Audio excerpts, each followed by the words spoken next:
Welcome to The Last Breakfast. Please enjoy the video. In this video, I will explain how to put Ford Bronco doors back on. First, gather your tools, including a T50 Torx bit and a ratchet.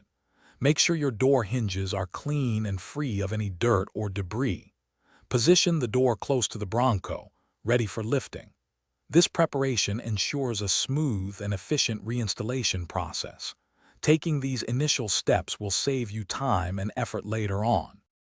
Now, carefully lift the door and align its hinges with the corresponding pins on the Bronco's body. Slowly lower the door, guiding the hinge pins into their respective holes. It's crucial that both the upper and lower hinges are fully seated. You might need a second person to help steady the door during this step. Take your time to avoid scratching the paint. Hey everyone, if you're finding this guide helpful, please hit that like button and subscribe to the channel for more tips. And on another note, putting Bronco doors back on can be thirsty work. Stay hydrated anywhere with an Owala water bottle. It's fantastic for keeping your drinks cold. Check the description for the link and other deals. Now, let's get back to the video.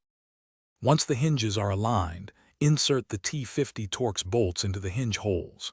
Start by hand tightening all the bolts to ensure they are properly threaded. Then, use your ratchet to securely tighten each bolt. Remember, you want them snug but avoid over-tightening, which could strip the threads. Double-check all bolts to confirm they are firm and secure. Next, reconnect the electrical harness by pushing it firmly until it clicks into place. This restores power to your windows and locks. Don't forget to attach the door check strap. This prevents the door from swinging too wide.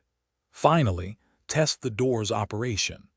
Open and close it a few times and check that the power windows and locks function correctly. Thanks for watching. Consider subscribing if we helped you today.